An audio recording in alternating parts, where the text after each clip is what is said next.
Hi, welcome. We're going to learn how to make a tomato-based sauce today for pasta.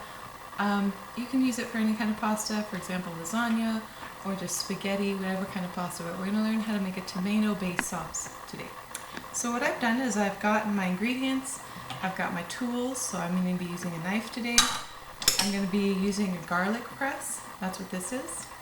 I have a cutting board right here which I've cleaned and sanitized. I have my pot, so I can start putting things into my pot and cooking them up. And then I have my vegetables. Now remember, the first things first, you wash your hands. So if you haven't washed your hands yet, stop, go wash your hands, and then come back, okay? So when you're making a tomato-based sauce, obviously you need tomatoes. So what most people choose to do, if they're not buying a tomato sauce that's already says pasta sauce on it in a jar from the store, those are quite expensive in terms of what you're actually getting. So what you can do is you start with tomatoes. Now if you look here, this says basil. So this means these are crushed tomatoes that have already had the herb basil added to it to flavor it. So that's one way you can get tomatoes. I have two of these. Now because we have a large family, we use a lot of sauce. If you're cooking for less than 4 people, you probably would want to get a smaller jar of stewed tomatoes. Works the same. Crushed tomatoes, pretty much any kind of tomato can is going to be okay. If you use stewed tomatoes, those are tomatoes, it's still in fairly large chunks, so you might want to chop them up a little bit before you add them to your pot. Now what I did over the weekend, what this is I took fresh tomatoes and I put them in my blender. So I basically did the same thing the company did for this, for the crushed tomatoes, and I made my own homemade version. So I put tomatoes in my blender, I added garlic, green peppers, and a little bit of spicy jalapeno pepper, and I blended that all up together, and that created my homemade tomato sauce. Now if you're using raw tomatoes, they have a raw taste, and so you need to cook them for a little bit longer. This is a good meal to get set up and ready and cooked, and then you need to let it simmer on the stove for about half an hour before eating. You need to get that cooked tomato taste going instead of the raw tomato taste, unless you like it. I think the difference between salsa and pizza, right? Salsa, fresh salsa, raw salsa has very raw flavor, and that's good. But sometimes you want a more finished tomato flavor. Now let me talk about pots. This is a specific kind of pot that I have here. It's a non-stick pot, and this is a kind of a ceramic coating on top of it.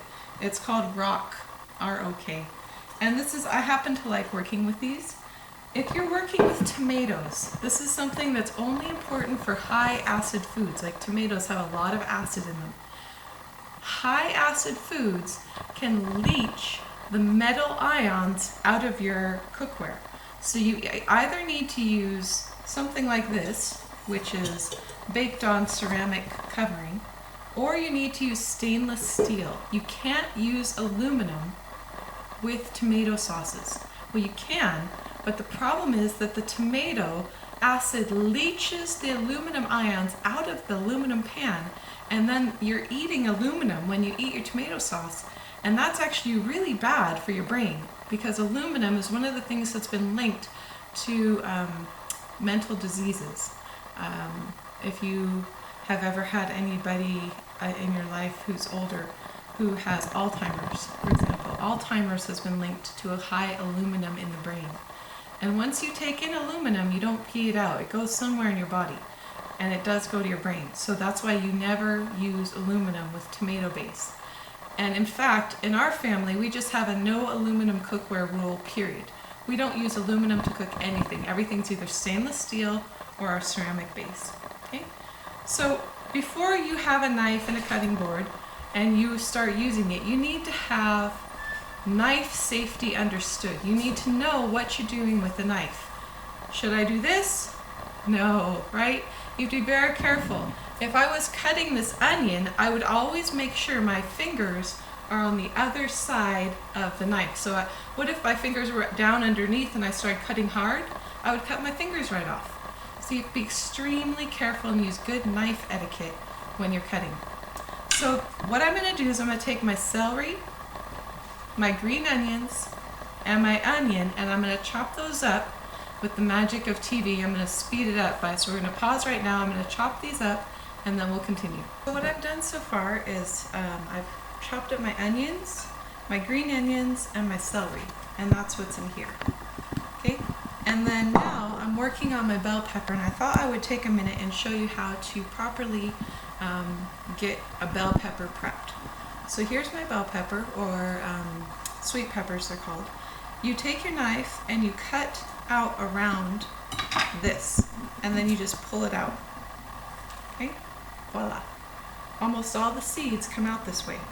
And then you can just reach in and get the last few seeds, and then you might have a few more that are in here. So I'm going to take a quick break, rinse these out. So just hold on a sec.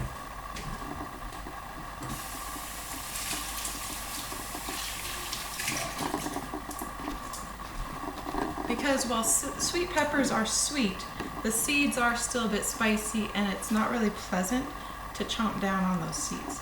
So once I've done that, I'm going to quarter it, or you could cut it in half.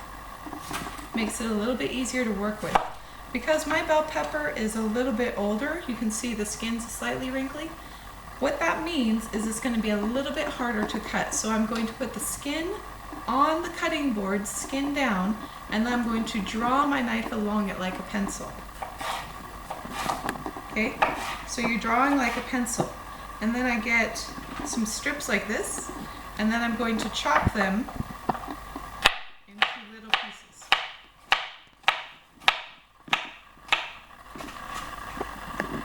So I have some chopped bell pepper. So I'm going to finish chopping my bell pepper, and then we'll move to the next section. Finished my bell peppers. They're nice and chopped. And now I'm working on my eggplant. So in this particular recipe, I decided to go ahead and skin my eggplant before using it. Many recipes do not require you to skin eggplant, but my family is not, let's say, pro eggplant eaters. So we're going to chop them into small, unrecognizable bits, and that way they can eat it, they get healthy, it's good for them, and they don't get grossed out. So that's one way. It's really easy to hide vegetables if you do it that way. If you just take them from the form that they don't know and you chop them into a slightly different shape, or you skin it or whatever, that's a good way of getting vegetables into people who might not like the look. For example, one of my kids was like, purple? I don't know if I want to eat something that's purple. So here I have this. Now notice I'm keeping my eggplant separate from these, and I'm doing that for a reason. Because things like onions and bell peppers, they need to be cooked before we add the tomato sauce to the pan. So I'm going to put some oil in here, and then I'm going to fry these vegetables first. And once these are softened, it's called caramelizing the onions.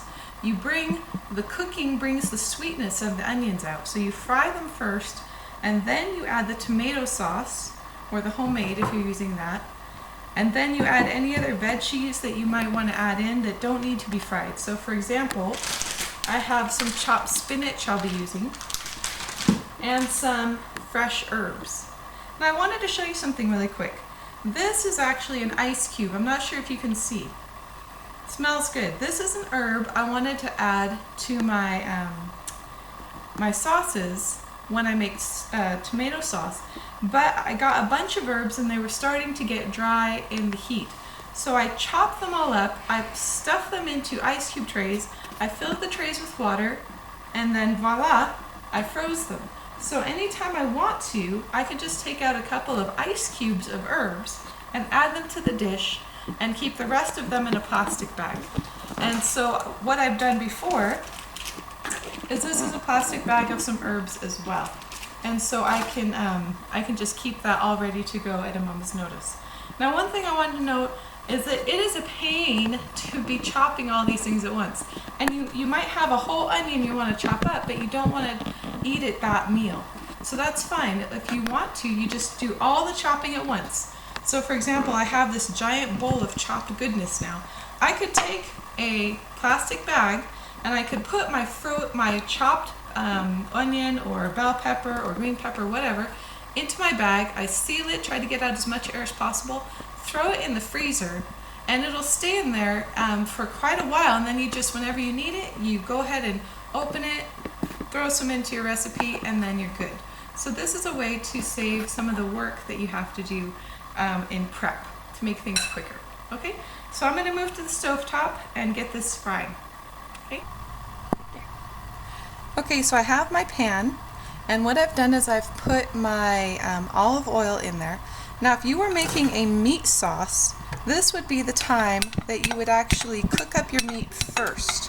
So if I was using hamburger or pork or sausage or any other meat, what I would do is I would put my thawed meat in the pan. You don't need to add oil at that point. And I would cook it until it's done. And then when the meat was actually done, then I would add these vegetables, and then I would start cooking it, the vegetables as well. And the reason why you do it that way is because the meat is what you absolutely have to focus on getting cooked all the way in order for you not to get sick from uncooked meat. So do cook the meat first and then add the veggies. But as it is, I'm making a vegetarian sauce, so I added olive oil, and I'm added my celery, my onions, my green onions, and my bell peppers. These are all the ones that you want to fry up. And while those are cooking, I'm going to get my garlic.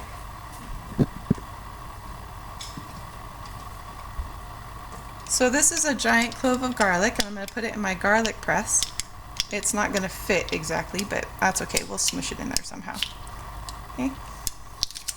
And so at this point, I'm smushing my garlic into my thing. Now you want to wait till you're cooking before you do the garlic. So once it comes out, you scrape it off. Now we love garlic in our family, so I'm taking the skin of the garlic off of this one. I guess I missed a little bit. And then I'm going to put it in here, and I'm going to squeeze it through. You make sure you squeeze it over the pot, because the oil that's coming out, the juice, is just as important as the white meat. That's where you get all of those delicious, good for you goodness from the garlic.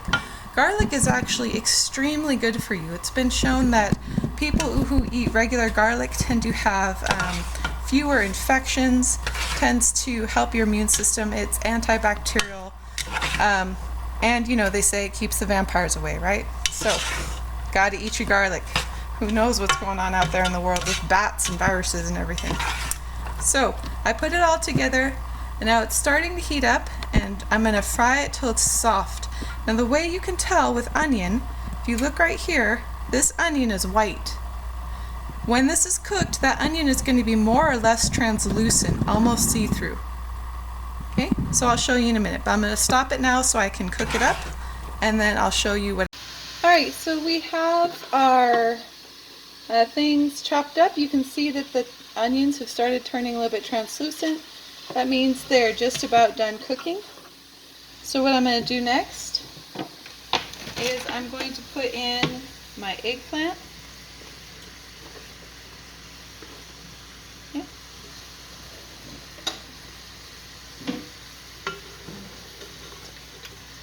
I'm going to stir my eggplant around, because it could benefit from some of this cooking as well. Eggplant tends to soften well during cooking, but I'm just going to fry it just a little bit in oil before I add the rest of the sauce. Get it nice and mixed in, make sure that there's no chunks. If you can see green in here, that's because I added my herbs already, and I have my green onions that were already cooked in as well. So that's what the green is. Now all of these are optional. The most standard thing that most people use when they're cooking tomato sauce is they use onions and they use some kind of herb. The rest of the things I'm doing, the green onions, the bell peppers, the eggplant, those are optional. I love using olives in a tomato sauce, but I didn't happen to have any on hand, so we'll just have to have a olive-less tomato sauce, unfortunately. Now you could add carrots to this. You could add pretty much most things actually do well in a tomato-based pasta sauce. So if you, like I was vegetarian for several years, and so I had to have a lot of vegetables in my diet. So if you are trying to aim for a lot of vegetables, tomato sauce is a great thing. It hides all kinds of veggies and it makes it taste like normal food to someone who's used to meat. So here we have our veggies. Now what I'm going to do is I'm going to start adding my tomato, in this case my crushed tomatoes with the basil. You can see it's kind of got some green in it. So I'm using 2 cans of crushed tomatoes. With crushed tomatoes, the liquid and the tomato chunks are kind of mixed together, so it's already fairly thick. With stewed tomatoes, you would see that the tomato and the liquid are a little bit more separate. So I'm going to stir these around. Okay, stir them around, and now, because I happen to have this on hand, this is my homemade crushed tomatoes that I'm going to add in here. It's going to give the flavors a little bit more complexity, which is always good. Complex flavors are more enjoyable. Although there's nothing wrong with simplicity. For example, when we made our caramel sauce, the caramel is only 3 ingredients. This is going to be far more than 3 ingredients. But the complexity comes from adding fresh tomatoes, cooked tomatoes, but we have to make sure we cook it long enough that we get that raw flavor removed. Now because I have a lot of girls, we're also going to be adding some spinach to this. Fortunately my spinach is kind of solid. So I'm just going to throw the whole thing in and let it melt away. So this is chopped spinach. We're going to stick that sucker in there because I couldn't break it up. It'll melt, and as it melts, the chopped spinach pieces will move around in the sauce. And the reason why I'm doing this is because girls, especially girls who have started their periods, and women, tend to be low on iron. And so spinach is one of the best sources of vegetable iron out there. And one of the things you need to know about iron is that you need to have a vitamin C accompaniment to make your body absorb the iron. So if you just had the spinach by itself, it doesn't actually absorb very well. I think it's like 1 to 10% that it actually absorbs in your body. So most of it goes out the drain. And if you eat it with something like a high vitamin C food like tomatoes, what happens is that when you eat it, your body has the vitamin C and the iron together at the same time, and that makes it so your body can get much more benefit out of the spinach than it would have by itself. And that's one of the reasons why you see a lot of recipes with dark leafy greens. Quite often you'll notice they're paired with high acid fruits or vegetables that have vitamin C in them. It's because we intuitively know it's good for us. Alright, so we're just about done and ready to let our sauce simmer. So you can still see I have some spinach that's thawing down there, but it'll thaw really quick. Now I wanted to talk about spices and herbs. So the first thing you always need to do is put in salt. Now this is pink Himalayan salt. So it's actually, I'm not sure if you knew this, but pink Himalayan salt is not as salty as normal salt. So if you didn't know, it's actually possible to have different levels of saltiness. So you need salt, and then this is the standard kind of blend, Italian style herb grinder. So these are the herbs that you generally see in an Italian flavor. Basil, marjoram, oregano, rosemary, sage, and thyme. Now, we bought this because it's a lot easier to get them already mixed together than to buy them all separately and know the right ratios, but it's really up to your flavors. So what you prefer. So there's some Italian seasoning, and finally, because I really like my garlic, I'm adding some garlic powder. Okay, and so all of that, going to mix it in, and then I'm going to actually let this simmer for at least an hour in order to get the flavor where I want it to. And because even if I had added meat, the meat would already be cooked. From this point on, once you cook your meat, or if it's vegetarian at any point, you can stick a spoon in and taste it and give a good idea to see if it needs more salt, needs more garlic, needs more this, needs more that. And then when you're ready and you think it's absolutely ready, then you're done. So it needs to cook at least an hour on a low to medium heat. Okay? Thank you.